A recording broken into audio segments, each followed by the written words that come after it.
ಮತ್ತಷ್ಟು ವಿಹರಿಸುವ ಅನ್ನುವ ಹಾಗೆ ಭಾಸವಾಗುತ್ತಾ ಇದೆ. ಹೌದೇ? ಅಷ್ಟೇ ಅಲ್ಲ, ಪ್ರಕೃತಿಯ ಸೌಂದರ್ಯವನ್ನೊಮ್ಮೆ ನೋಡಂತೆ.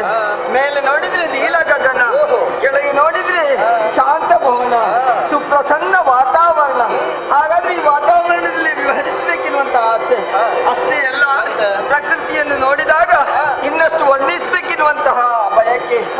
ಸುಖದ ಸುಪ್ಪತ್ತಿಗೆಯ ಈ ಸುಧಾಮಣಿ, ಹಸನಾದ ಹಸಿರ ಈ ರಮಣಿ, ಎಲ್ಲರ ಮನದಂಚಿನ ಕಣ್ಮಣಿ, ಸೆರಗ ತಂಗಾಳಿ ನೀಡುವ ಮಹಾರಾಣಿ, ಆಹಾರ ಸಂಗ್ರಹಕ್ಕಾಗಿ ಹೊರ ಚೆಲ್ಲುವ ರವಿ.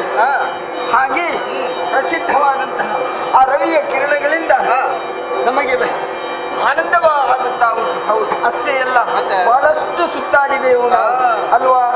ಎಷ್ಟು ಕಡೆ ಹೋಗಿದ್ದೇವೆ, ತಿರುಗಾಟ ಮಾಡಿ ಮಾಡಿ ಯಾಕೋ ಏನು ಆಯಾಸ ಆಗ್ತಾ ಉಂಟು. ಹೌದು, ಇಷ್ಟು ಬೇಗ ಬೆವರಿ ಹೋಯಿತಲ್ಲ ಮೈಯೆಲ್ಲ. ಇದು ಯಾಕೆ ಏನು ಗೊತ್ತಾ? ಪ್ರಖರವಾದಂತಹ ಕಿರಣಗಳ ಆ ಸೋಂಕಿದಾಗ, ನಮ್ಮ ಮೈ ಮೇಲೆ ಸೋಂಕಿದಾಗ ಅದರ ಪರಿಣಾಮದಿಂದ ಬೆವರುವುದಕ್ಕೆ ಪ್ರಾರಂಭವಾಗುತ್ತಾ ಇದೆ. ಆಯಾಸವು ಹೆಚ್ಚಾಗುತ್ತಾ ಇದೆ. ನಿಜ. ಈ ಆಯಾಸವನ್ನು ದೂರ ಮಾಡಬೇಕು, ಶರೀರದತ್ತ ಬಿಸಿಯನ್ನು ಹೋಗಲಾಡಿಸಬೇಕಂತಾದ್ರೆ ಒಂದೇ ಉಪಾಯ. ದೂರದಲ್ಲಿ ಕಾಣುತ್ತಾ ಇದೆ ಸರೋವರ.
ಬೇಕೆನ್ನುವಾಗೆ. ಆಟ ಬೇಕು ಅಂತ ಸಾಕು, ನನಗೆ ಆಟ ಸಾಕಾಯ್ತಲ್ಲ. ಇಲ್ಲ ನನಗೆ ಬೇಕು. ನನಗೆ ಬೇಡ, ನನಗೆ ಆಟ ಬೇಡ. ನಾನು ನಿನ್ನ ಜೊತೆ ಆಟ ಆಡ್ಲಿಕ್ಕೆ ಬರುವುದಿಲ್ಲ. ಅಲ್ಲ, ಇಂಥ ಆಟದಲ್ಲಿ ಒಂದು ಮೋಸ ಉಂಟಾ? ಮೋಸ? ನೀನ್ ನನಗೆ ಮೋಸ ಮಾಡಿದ್ಯಾಕೆ? ಹೇಳೋದು ನಾನು ಈಜಿಕೊಂಡು ಹೋಗ್ತಿರುವಂತಹ ಸಂದರ್ಭ ನನ್ನ ಕಾಲನ್ನು ಹಿಡಿದು ಎಳೆದಿದ್ಯಲ್ವಾ? ನೀನ್ ನನ್ನ ಪ್ರಾಣದ ಗೆಳತಿಯ? ಖಂಡಿತ ಅಲ್ಲ. ನಾನು ನಿನ್ನ ಕಾಲ ಹೇಳಿದಕ್ಕೆ ಸಾಧ್ಯ ಉಂಟು. ಮತ್ತೆ ಯಾಕೆ? ಇಲ್ಲ, ಯಾಕೆ ಗೆಳತಿ ನಾನು. ಹೌದು, ಇದು ಕೆರೆಯ ಆಳ ಉಂಟು, ಹಾಗಾಗಿ ನಿನ್ನ ಕಾಲನ್ನು ಹೇಳಿದವಳು ನಾನಿದ್ದೇನೆ. ಓ, ಪ್ರಾಣ ರಕ್ಷಣೆ ಮಾಡಿದ್ದ. ಓ, ಆ ಗುಂಡಿಗೆ ಬಿದ್ದು ಸಾಯುದು ಬೇಡ ಅಂತ ನನ್ನ ಕಾಲನ್ನು ಹಿಡಿದು ಹೇಳೋದು. ನನ್ನ ಪ್ರಾಣದ ಗೆಳತಿ ಹೌದು. ನೀನು ಮಾತಾಡಲಿ ತಪ್ಪಿದ್ರೆ ಕ್ಷಮಿಸು. ನನ್ನ ತಂಗಿ ಹಾಗೆ ನೋಡಿಕೊಂಡು ಬಂದಿದ್ದೇನೆ. ಹಾಗೆ ಸಂತೋಷವಾಯಿತು. ಎಷ್ಟು ಆಟ ಆಡಿದ್ದೀವಿ ನಾವು ನೋಡಿ. ನೂತನವಾದಂತ ವಸ್ತ್ರಾಭರಣಗಳನ್ನು ಧರಿಸಿಕೊಂಡಿದ್ದೇವೆ. ಅಷ್ಟೇ ಇಲ್ಲ, ಮತ್ತೆ ತಲೆ ಕೂದಲೆತ್ತ ಅಸ್ತವ್ಯಸ್ತವಾಗಿತ್ತು. ಚೆನ್ನಾಗಿ ಬಾಚಿಕೊಂಡು ಜಡೆಯನ್ನು ನೇಯ್ದು ಆಯಿತು. ನಿಜ. ಹಾಗೆ ಹೂ ಬೇಕಲ್ವ? ಹೂ ಹೆಣ್ಮಕ್ಕಳು ಕುಸುಮ ಪ್ರಿಯರಾಗಿದ್ದಾರೆ. ಹೂ ಅಂದ್ರೆ ಇಷ್ಟ ಅವರಿಗೆ. ಹೂ ಬೇಕೇ ಬೇಕು ಅಲ್ವಾ? ಆದ್ದರಿಂದ ಹೂಗಳನ್ನು ಅರಸುತ್ತಾ ನಡೆಯೋಣವೇ? ಸರಿ ಸರಿ ಸರಿ, ಹೋಗೋಣ. ದೂರದಲ್ಲಿ ಅದು ಯಾರೋ ಬರುತ್ತಾ ಇರುವುದು? ತುಂಬಾ ಜನ ಇದ್ದಾರಲ್ಲ. ಹೌದು, ಒಂದೇ ವಸ್ತ್ರಗಳನ್ನು ಧರಿಸಿಕೊಂಡಿದ್ದಾರೆ. ಗೊತ್ತಾಯ್ತಾ ಯಾರಂತ? ನೋಡಿ ನೋಡು ನೋಡು, ಮನಮಠ ಮನಮಠ ಅಂತ ಮಂತ್ರ ಹೇಳಿಕೊಂಡಿದ್ದಾರೆ. ಹಾ, ಅವರು ಮಹಾತ್ಮರು, ಧರ್ಮಾತ್ಮರು, ಋಷಿಮುನಿಗಳಾಗಿದ್ದಾರೆ. ಅವರ ಆಶೀರ್ವಾದವನ್ನು ಪಡೆದುಕೊಂಡ್ರೆ ನಮ್ಮ ಜೀವನ ಪಾವನವಾಗ್ತದೆ. ಹಾಗಾಗಿ ಇಲ್ಲೇ ನಿಲ್ಲುವುದಲ್ಲ, ಫಲ ಪುಷ್ಪಾದಿಗಳನ್ನು ಹಿಡಿದುಕೊಂಡು ಅವರ ಬಳಿಗೆ ಹೋಗೋಣ, ಆಶೀರ್ವಾದವನ್ನು ಪಡೆದ. ಹೀಗೆ ಬಾ, ಹೀಗೆ.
ಜೀವನದಲ್ಲಿ ದೇವರ ಸಾಂಗತ್ಯವನ್ನು ಬೆಳೆಸಬೇಕು, ಮೋಕ್ಷವನ್ನು ಪಡೆಯಬೇಕು ಎನ್ನುವ ಹಾಗೆ ತಪಸ್ವಿಯಾದವ ನಾನು.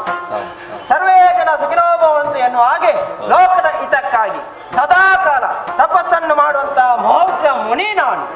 ಅದೆಷ್ಟೋ ಕಾಲಗಳಿಂದ ತಪಸ್ಸಿನಲ್ಲಿಯೇ ನಿರತವಾಗಿದ್ದವ. ಎಲ್ಲವನ್ನು ತ್ಯಜಿಸಿ ಈಗ ಭೂಲೋಕದಲ್ಲಿ ಹೇಗೆ ಅಂದ್ರೆ ಹೆಂಡತಿ ಮಕ್ಕಳು ನಾನು ನನ್ನದು ಎಂಬ ಅಹಂಕಾರದಿಂದ ಮೆರೆಯುವವರು ಎಲ್ಲರೂ ಇದ್ದಾರೆ. ಇದು ಯಾವುದೂ ಬೇಡ ಎನ್ನುವ ಹಾಗೆ ಕಾಡನ್ನು ಸೇರಿದವ ನಾನು. ಕಾಡಿನಲ್ಲಿಯೇ ತಪಸ್ಸನ್ನು ಮಾಡುತ್ತಿರುವಂತಹ ವೇಳೆ ಏನು ಮಾಡೋಣ? ಎಷ್ಟೋ ಸಮಯದಿಂದ ತಪಸ್ಸಿನಲ್ಲಿ ಕುಳಿತುಕೊಂಡಿದ್ದೆ. ಆದರೆ ಈ ಹೊತ್ತಿಗೆ ಆಗುವಾಗ ಈ ಹುರಿ ಬಿಸಿಲಿಗೆ ಹಸಿವಿನ ಅನುಭವ ಆಯಿತು, ನನಗೆ ತಪೋಭಂಗವಾಯಿತು. ಯಾಕೆ ಹೀಗೆ ಆಯಿತು? ನನ್ನ ಉದರಾಗ್ನಿಯು ಹೆಚ್ಚಿದಿತ್ತು, ಹಸಿವಾಯಿತು. ಆ ಕಾರಣಕ್ಕಾಗಿಯೇ ನನ್ನ ತಪೋಭಂಗವಾಯಿತು. ಈ ಹಸಿವಿನಿಂದ ತಪಸ್ಸನ್ನು ಮುಂದುವರಿದೆ ಅಂತಾದ್ರೆ ಅದು ಫಲ ಕೊಡುವುದಕ್ಕೆ ಆಗುವುದಿಲ್ಲ, ಅದರ ಉದ್ದೇಶವೂ ಈಡೇರುವುದಿಲ್ಲ. ಆದ್ದರಿಂದ ಏನು ಮಾಡೋಣ? ಏನಾದರೂ ತಿಂದು ಉದರಾಗ್ನಿಯನ್ನು ಶಾಂತಗೊಳಿಸಿ ಮತ್ತೆ ತಪಸ್ಸಿನಲ್ಲಿ ನಿರತರಾದರೆ ಹೇಗೆ ಎನ್ನುವಂತ ಯೋಚನೆಯನ್ನು ನಾನು ಮಾಡಿದೆ. ಆದರೆ ಈ ಕಾಡಿನಲ್ಲಿ ಏನುಂಟು ನನಗೆ ತಿನ್ನುವುದಕ್ಕೆ? ಸುತ್ತಮುತ್ತಲು ಏನೂ ಕಾಣುವುದಿಲ್ಲ. ಆದ್ದರಿಂದ ಇಲ್ಲೇ ನಿಲ್ಲುವುದು ಸರಿಯಲ್ಲ. ಹುಡುಕುತ್ತಾ ಮುಂದುವರಿಯುತ್ತೇನೆ.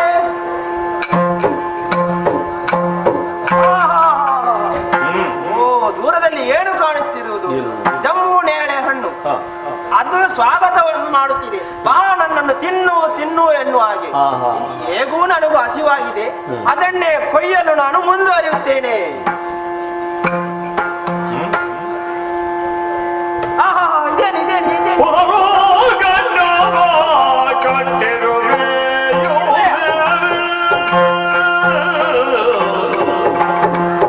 ಅದನ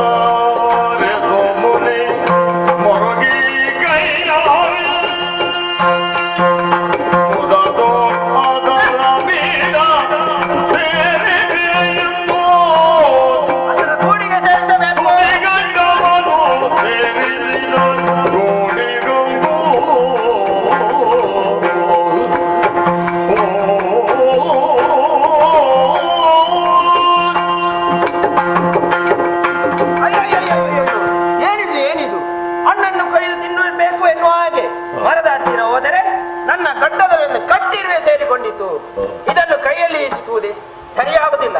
ಅದು ಸತ್ತನಂತಾದ್ರೆ ಅದು ಮಹಾಪಾಪ, ಹಿಂಸೆ ಆಗಿ ಬಿಡುತ್ತದೆ. ಋಷಿಮುನಿಗಳು ಹಿಂಸೆ ಮಾಡುವುದು ಸರಿಯಲ್ಲ. ಹಾಗಾದ್ರೆ ಏನು ಮಾಡೋಣ?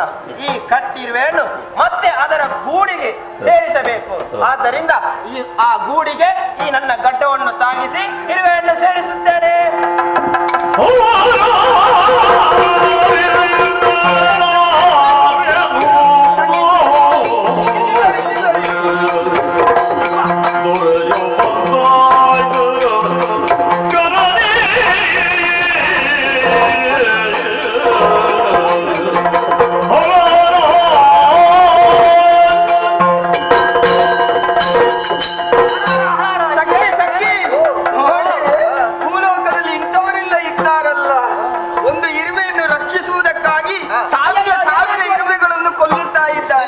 ಇಂತಹ ಹುಚ್ಚರೆಲ್ಲ ಈ ಭೂಲೋಕದಲ್ಲಿ ಇದ್ದಾರಲ್ಲ, ನೋಡುವಾಗ ಏನನ್ನಿಸ್ತದೆ ಗೊತ್ತಾ?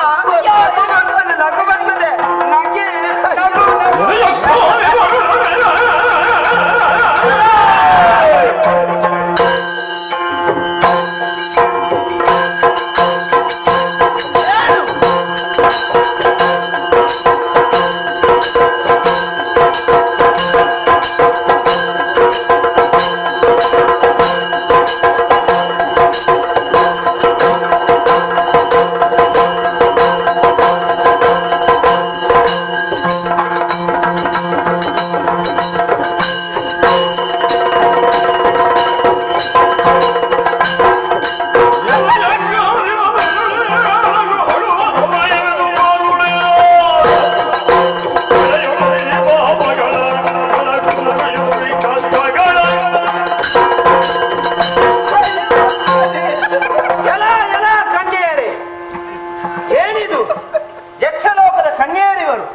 ನನ್ನನ್ನು ನೋಡಿ ಅಪಹಾಸ್ಯವನ್ನು ಮಾಡುತ್ತಿದ್ದೀರಾ.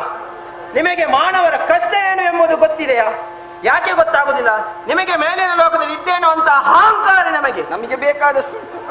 ಅದೇ ಅಹಂಕಾರದಿಂದ ನೀನೀಗ ಅಪಹಾಸ್ಯವನ್ನು ಮಾಡಿದ್ದೀಯ. ನನಗೆ ಸಹಾಯ ಮಾಡುವುದನ್ನು ಬಿಟ್ಟು ನಗಾಡ್ತೀಯ ನನ್ನನ್ನು ನೋಡಿ. ನಿನಗೆ ಸರಿಯಾದ ಶಿಕ್ಷೆ ಆಗಲೇಬೇಕು. ನೀನು ಭೂಲೋಕದಲ್ಲಿ ಮಾನವಳಾಗಿ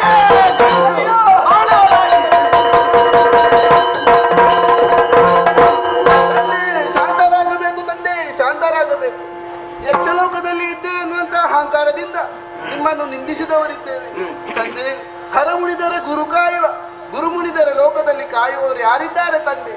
ಹಾಗಾಗಿ ನಮ್ಮನ್ನು ನೀವೇ ರಕ್ಷಿಸಬೇಕು ತಂದೆ. ನಮ್ಮನ್ನು ಕ್ಷಮಿಸಬೇಕು ತಂದೆ. ತಂದೆ, ಹರಿಯದ ತಪ್ಪುಗಳನ್ನು ಮಾಡಿದವರಿದ್ದೇವೆ. ಶಿವನೇ, ಇವನಲ್ಲಿ ಎಷ್ಟು ಕಾಡಿದರೂ ಬೇಡಿದರೂ ಈತನ ಮನಸ್ಸು ಎಂಬುದು ಕರಗುವುದಿಲ್ಲ. ಈತನು ಒಬ್ಬ ಮುನಿಯೇ, ಎಲ್ಲವೋ ಗಡ್ಡ ಬಿಟ್ಟ ಗೊಡ್ಡು ಸನ್ಯಾಸಿ.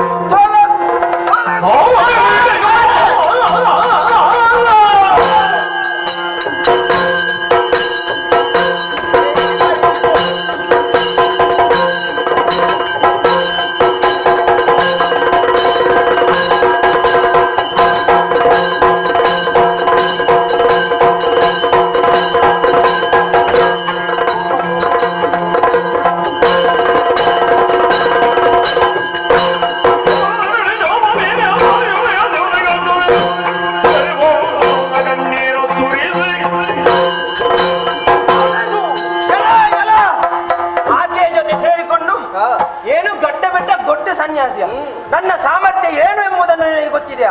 ನಿಮಗೆ ಅರಿವು ಆಗಬೇಕಿತ್ತು, ಅದು ಅರಿವು ಆಗಲಿಲ್ಲ. ಆದ್ದರಿಂದ ಆಕೆಯ ಜೊತೆ ನೀನು ಕೂಡ ಭೂಲೋಕದಲ್ಲಿ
ಶಾಂತರಾಗಬೇಕು. ಶಾಂತಿಯಿಂದ ನಾವಾಡುವಂತಹ ಮಾತುಗಳನ್ನು ಅವತರಿಸಬೇಕು ಸ್ವಾಮಿ.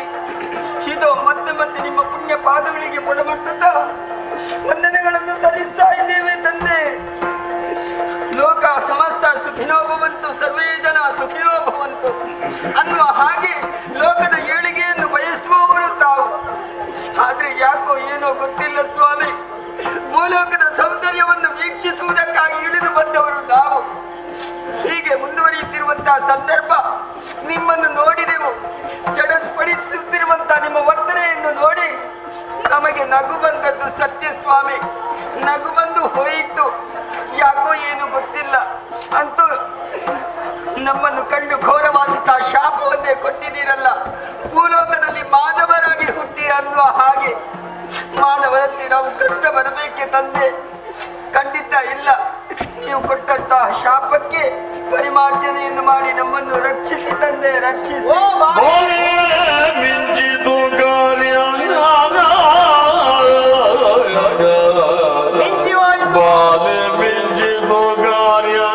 ಮುಂದಿನ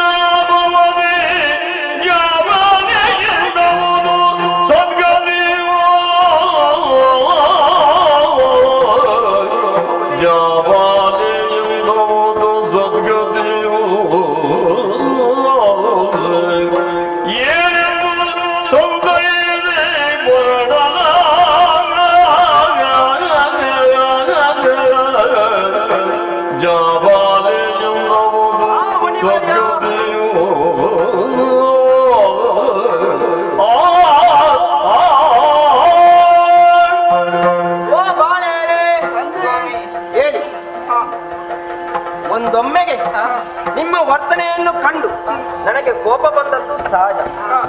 ಅದು ಯಾಕೋ ಏನು ಸಾತ್ವಿಕ ಭರಿತನಂತ ನಾನು ಇಂದು ಕೋಪಗೊಂಡೆ. ಇದು ನಾವು ಮಾಡಿದ್ದಲ್ಲ, ಇದೆಲ್ಲ ವಿಧಿಲಿಖಿತ. ಇಲ್ಲದಿದ್ದರೆ ತಪಸ್ಸಿನಲ್ಲಿ ಕೂತಂತ ನನಗೆ ಹಸಿವಾಗುವುದಕ್ಕೆ ಸಾಧ್ಯ ಉಂಟು. ಅರಸುತ್ತಾ ಬಂದಾಗ ನಿಮ್ಮನ್ನು ಕಂಡು, ನೀವು ನನ್ನನ್ನು ಕಂಡು ನನಗೆ ತಮಾಷೆಯನ್ನು ಮಾಡಿದೆ. ಅದರ ಪರಿಣಾಮ ಶಾಪವನ್ನಿತ್ತು. ಆದರೆ ಏನು ಮಾಡೋಣ, ಶಾಪವನ್ನೇನು ಕೊಟ್ಟಿದ್ದೇನೆ. ಮುನಿಗಳು ನಾವು ಶೀಘ್ರ ಕೋಪಿಗಳಾದ್ರೂ ದೀರ್ಘ ದ್ವೇಷಿಗಳಲ್ಲ. ಆದ್ದರಿಂದ ನೀವು ನಾನು ಕೊಟ್ಟಂತಹ ಶಾಪದಂತೆ ಮಾನವರಾಗಿ ಜನಿಸಲೇಬೇಕು. ಮಾನವರಾಗಿ ಯಾವೆಲ್ಲ ಕಷ್ಟಗಳನ್ನು ಪಡಬೇಕು ಅದನ್ನೆಲ್ಲ ನೀವು ಪಡೆದೇ ಸಿದ್ಧ. ಮಾನವರಂತೆ ಕಷ್ಟಗಳನ್ನು ಪಡಬೇಕು. ಹೌದು. ಕಣ್ಣೀರು ಸುರಿಸಬೇಕು. ಹೌದು. ನಮ್ಮಿಂದ ಸಾಧ್ಯವೇ ತಂದೆ? ನೀವು ಕೊಟ್ಟ ಶಾಪಕ್ಕಿಂತ ಪರಿಹಾರ ಇಲ್ವೇ ತಂದೆ? ಶಾಪ ಕೊಟ್ಟಾಗಿದೆ, ಪರಿಮಾರ್ಜನೆ ಅಂತ ಉಂಟು. ಮುಂದಕ್ಕೆ ಮಾನವರಾಗಿ ಹುಟ್ಟಿದ ಮೇಲೆ ನೀವು ನಿಮಗೆ ಮಹಾನ್ ತಪಸ್ವಿಗಳಾದಂತ ಜಾಬಾಲಿ ಮುನಿವರಿರ ದರ್ಶನವಾಗುತ್ತದೆ. ಅವರ ಪಾದ ಸೇವೆಯನ್ನು ಮಾಡುತ್ತಾ ಬಂದರೆ ಅಂತಾದರೆ ನೀವು ಮೋಕ್ಷವನ್ನು ಹೊಂದಿ ಮತ್ತೆ ನಿಮ್ಮದಾದಂತ ಯಕ್ಷಲೋಕವನ್ನು ಸೇರಿಕೊಳ್ಳಬಹುದು. ಆದ್ದರಿಂದ ಆ ಮಹಾನ್ ತಪಸ್ವಿಯ ದರ್ಶನಕ್ಕಾಗಿ ಕಾಯಿರಿ. ನಿಮಗೆ ಶುಭವಾಗಲಿ. ಯಕ್ಷಲೋಕದಿಂದ ಬರುವಾಗ ಸಂತೋಷದಿಂದ ಕುಣಿದು ಕುಪ್ಪಳಿಸುತ್ತಾ ಬಂದವರು ನಾವು. ಆದ್ರೆ ಇಲ್ಲಿ ಬಂದ ಮೇಲೆ ದುಃಖವನ್ನು ಪಡುವಂತ ಅನುಭವಿಸುವಂತ ಸ್ಥಿತಿ ನಮ್ಮ ಪಾಲಿಗೆ ಬಂದಾಗಿತ್ತು. ಅದೆಲ್ಲ ವಿಧಿ ಲೀಲೆ, ಕಾಲದ ಲೀಲೆ. ಬಂದದನ್ನು ಅನುಭವಿಸಲೇಬೇಕು. ಪಾಲಿಗೆ ಬಂದದ್ದು ಪಂಚಾಮೃತ, ಅನುಭವಿಸೋಣ. ಅದೆಲ್ಲ ಯೋಚನೆ ಮಾಡುವುದು ನಾನು. ಮೊದಲಾಗಿ ಶಾಪ ಕೊಟ್ಟದ್ದು ನನಗೆ. ಆದ್ರೆ ಮುನಿಯನ್ನು ಕುಪಿತಗೊಳಿಸಿ ನೀನು ಶಾಪವನ್ನು ಪಡೆದುಕೊಂಡೆಯಲ್ಲ. ನನಗೆ ಶಾಪ ಸಿಕ್ಕಿದ್ರೇನು, ನೀನಾದ್ರೂ ಒಂದು ಯಕ್ಷಲೋಕದಲ್ಲಿ ಸುಖದಿಂದ ಇರಬಹುದಿತ್ತಲ್ವಾ? ಯಾಕೆ ಶಾಪವನ್ನು ಪಡೆದುಕೊಂಡೆ ಮೇಖಲ? ನಾನು ನಿನ್ನ ಗೆಳತಿ ಹೌದಲ್ವಾ? ಹಾಗಾಗಿ ಕಷ್ಟ ಸುಖ ಎಂಬುದು ನೀನು ಒಬ್ಬಳೇ ಪಡೆಯುವುದಲ್ಲ, ನನಗೂ ಕೂಡ ಅನುಭವ ಬೇಕು. ಹಾಗಾಗಿ ಈ ರೀತಿ ಮಾಡಿದ್ದೇನೆ. ನಾವು ಗೆಳೆಯರು ಹೌದು, ಗೆಳತಿಯರು ಹೌದು. ಹೇಗಿರ್ಬೇಕಂತ ನಿನ್ನಿಂದ ಅರ್ಥ ಮಾಡಿಕೊಂಡೆ. ಒಂದೇ ಮುಖದ ಎರಡು ಕಣ್ಣುಗಳಿದ್ದಂತೆ, ಒಂದೇ ನಾಣ್ಯದ ಎರಡು ಮುಖಗಳಿದ್ದಂತೆ ಅಲ್ವಾ? ಕಷ್ಟದಲ್ಲೇ ಆಗಲಿ ಸುಖದಲ್ಲೇ ಆಗಲಿ ಭಾಗಿಗಳಾಗಿ ಜೀವನವನ್ನು ಹೊಂದಾಣಿಕೆಯಿಂದ ನಡೆಸುವವರೇ ನಿಜವಾದ ಗೆಳತಿಯರಾಗುತ್ತಾರೆ. ಅದೆಲ್ಲ ಯೋಚನೆ ಮಾಡುವುದು. ಮಾತಾಡುತ್ತಾ ಇದ್ದ ಹಾಗೆ ನಮ್ಮ ಮೈಯಲ್ಲಿ ಏನೋ ಬದಲಾವಣೆಯನ್ನು ನಾವು ಕಾಣುತ್ತಾ ಇದ್ದೀವಿ. ಹಾಗಾದ್ರೆ ಆ ಋಷಿಯ ಶಾಪ ಸತ್ಯವಾಗುತ್ತಾ ಇದೆ. ನಾವು ಋಷಿಯ ಶಾಪದಂತೆ ಭೂಲೋಕದಲ್ಲಿ ಮಾನವರಾಗಿ ಹುಟ್ಟುತ್ತಾ ಇದ್ದೇವೆ. ಇದು ಮಾನವರಾಗಿ ಹುಟ್ಟುತ್ತಾ ಇದ್ದೇವೆ.